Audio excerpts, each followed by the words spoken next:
10월 31일 월요일 마지막 헌혈. 호주에 사는 한 고령의 노인이 병원을 찾아 헌혈을 했습니다. 헌혈을 마친 노인이 병원을 나서자 무수히 많은 사람들이 꽃다발을 들고 기다리고 있었습니다. 사람들은 노인을 향해 열렬한 환호와 박수를 보내며 살려줘서 고맙습니다 라고 인사를 했습니다. 축하의 주인공인 해리스는 60년 전 우연히 수술을 받다가 자신에게 RH병을 치료할 수 있는 항체가 있다는 사실을 알게 됐습니다. 의사들은 희귀 항체를 가진 해리슨에게 놀라움을 금치 못했습니다. RH병은 산모의 혈액이 태아를 공격하는 희귀병인데 해리슨의 피로 이 병을 고칠 백신을 만들 수 있었습니다. 자신의 헌혈로 사람을 살릴 수 있다는 걸 알게 된 해리스는 이후 2주마다 한 번도 거리지 않고 60년간 헌혈을 했습니다. 1173번의 헌혈을 통해 200만 명을 살린 해리스는 81세가 되면서 호주법으로 더 이상 헌혈을 할 수가 없었습니다. 그래서 마지막 헌혈을 하던 날에 그동안 해리슨에게 도움을 받은 많은 부모와 자녀들이 병원으로 찾아와 감사를 표현한 것이었습니다. 한 사람의 삶이 수백만 명에게 생명을 선물로 줬듯이 예수님의 보혈로 모든 사람들이 구원받을 수 있습니다. 분명하고 유일한 진리이고 영원한 생명을 주는 예수님의 보혈을 세상에 힘써 전하십시오. 오늘의 말씀. 우리는 그리스도 안에서 그의 은혜의 풍성함을 따라 그의 피로 말미암아 속량 곧 죄 사함을 받았느니라. 에베소서 1장 7절.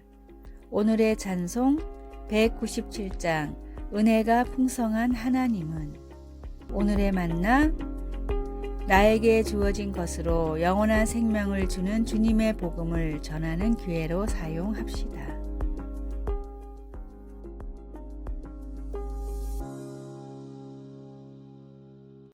11월 1일 화요일. 다 알아요. 5살짜리 아이는 모든 걸 다 안다고 주장하며 우리에게 웃음을 줍니다. 아이들은 뭐든지 안다고 때로 그럴 수 있지만 조금 더 나이를 먹은 우리는 그렇지 않다는 걸 압니다. 그리고 우리는 흔히 답보다는 질문거리를 더 많이 가지고 있습니다. 우리는 비록 모든 것을 다 알지 못해도 모든 것을 아시는 하나님을 우리가 알고 있다는 것을 종종 잊어버린 채 인생의 왜, 언제, 어떻게에 대해 궁금해합니다.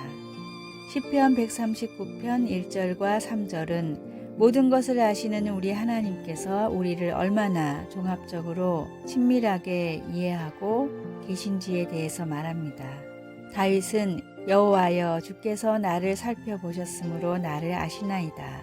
나의 모든 길과 내가 눕는 것을 살펴보셨으므로 나의 모든 행위를 익히 아시오니 라고 말합니다. 우리를 완벽하게 사랑하시고 오늘 우리가 맞닥뜨릴 문제를 모두 알고 계시며 인생의 모든 상황에서 우리를 돕는 최선의 방법을 아시는 하나님을 우리가 알고 있다는 사실이 얼마나 유한이 되는지 모릅니다. 우리의 지식에는 언제나 한계가 있지만 하나님을 아는 지식이 가장 중요합니다. 우리에게는 하나님을 아는 지식이 가장 중요합니다. 하나님은 가장 신뢰할 수 있는 분이기 때문입니다. 말씀. 나의 모든 길과 내가 눕는 것을 살펴보셨으므로 나의 모든 행위를 익히 아시오니. 시편 139편 3절. 찬송 407장 구주와 함께 나 죽었으니. 기도. 저에 대한 모든 것을 또 제게 필요한 모든 것을 아시는 주님 감사합니다. 아멘.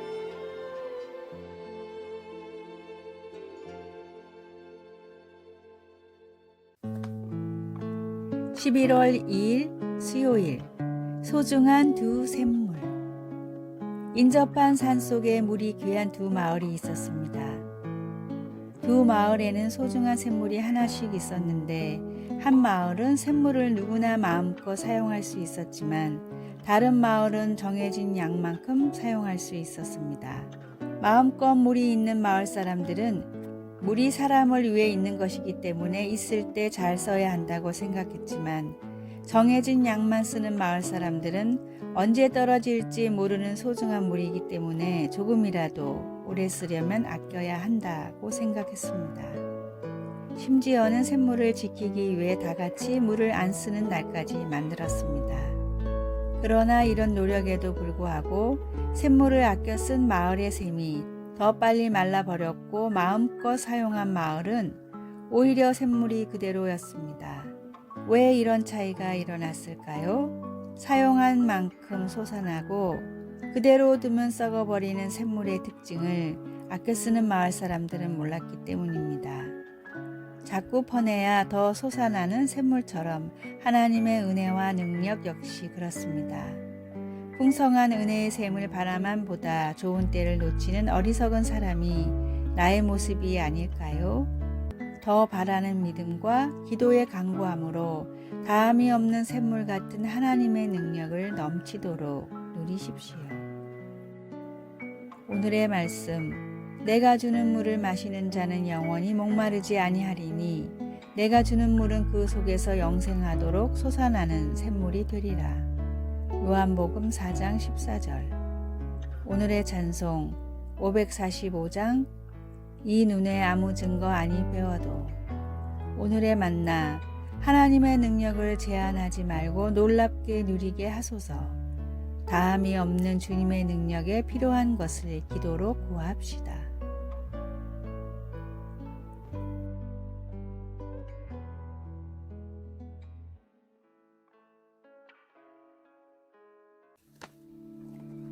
(11월 3일) 목요일, 멍게의 운명이 아닌 성장으로. 멍게는 특이한 생명체입니다. 바위와 조개 껍질에 붙어있는 멍게는 마치 부드러운 플라스틱 장난감처럼 보이기도 합니다. 멍게는 활발했던 어릴 때와는 달리 흐르는 물에서 영양분을 섭취하면서 수동적인 생활을 합니다. 멍게는 먹이를 찾고 자신을 보호하는 기능을 하는 원시적인 척수와 두뇌를 갖춘 올챙이 같은 모습으로 삶을 시작합니다. 어렸을 때는 바다를 탐색하며 시간을 보내지만 성체에 이르면 변화가 일어나 바위에 달라붙어서 탐색과 성장을 멈추어 버립니다. 그리고 자신의 뇌를 먹어치우는 섬뜩한 반전을 보여줍니다. 척추도 없이 생각도 없이 수동적으로 물결에 따라 사는 멍게. 베드로 사도는 우리에게 그런 멍게의 운명을 쫓지 말라고 권면합니다. 우리는 성장하도록 부르심을 받았고 그것은 곧 하나님의 성품에 참여하는 것을 의미합니다. 성장은 곧 정신적으로는 그리스도를 아는 지식을, 영적으로는 덕과 인내 그리고 절제의 모습을, 실제 삶에서는 서로 사랑하고 대접하며 각각 은사를 받은 대로 봉사하는 것을 더해 가는 것입니다. 베드로는 이 같은 성장을 통해 우리가 게으르지 않고 열매 없는 삶을 살지 않을 거라고 말합니다. 이 성장회로의 부르심은 10대뿐 아니라 70세의 사람에게도 똑같이 아주 중요합니다. 하나님의 성품은 바다처럼 광대한데 우리는 고작 몇 미터 밖에 나아가지 못했습니다. 하나님의 끝없는 성품을 탐구하며 새로운 영적 모험을 떠나 보십시오. 배우고 섬기며 위험을 감수해 내십시오. 성장하십시오. 말씀, 이런 것이 너희에게 있어 흡족한즉 너희로 게으르지 않고 열매 없는 자가 되지 않게 하려니와. 베드로후서 1장 8절. 찬송 453장 예수 더 알기 원하네. 기도, 하나님 아버지, 매일 주님을 더 닮아가려는 열정을 저에게 주소서. 예수님의 이름으로 기도드립니다. 아멘.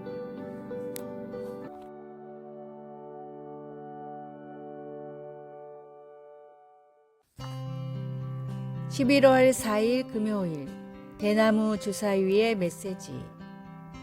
조선시대 선비들에게는 의기라는 중국 문화가 유행했습니다. 물컵처럼 생겼지만 정작 물을 부으면 쏟아져 버려 마실 수 없는 쓸모없는 컵인데 이 컵 주변에 청빈, 안분과 같은 분자의 교훈을 적어 부와 명예 같은 것들은 컵으로 빠져나가는 물과 같이 쓸모없는 것이며 정말 중요한 것을 잊지 말라는 일종의 교육용 도구였습니다. 의기 중 가장 유명한 것은 7개의 면이 있는 대나무 주사위였는데 각각의 면에는 다음의 교훈이 새겨져 있었습니다. 첫 번째, 매일 3번 감사의 말을 하라. 두 번째, 홧김에 나오는 말을 3번 참아라. 세 번째, 남을 3번 칭찬하라. 네 번째, 내 잘못을 3번 인정하라. 다섯 번째, 실수해도 3번만 꾸짖지 마라.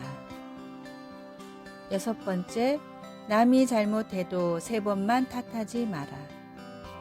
일곱 번째, 남의 흠을 3번만 헐뜯지 마라. 몸에 익히고 필요한 교훈은 가까이 두고 지켜야 합니다. 내 삶에 풍겨나는 그리스도의 향기를 위해 내 발의 등이고 내 마음에 비친 하나님의 말씀을 시시때때로 접하고 암송합시다. 오늘의 말씀, 주의 말씀대로 나를 붙들어 살게 하시고 내 소망이 부끄럽지 않게 하소서. 시편 119편 116절. 오늘의 찬송 201장 참 사람 되신 말씀. 오늘의 만나, 주님의 말씀을 내 삶에 더 가까이 두게 하소서. 가장 자주 쓰는 스마트폰을 볼 때마다 말씀을 한 구절씩 묵상합시다.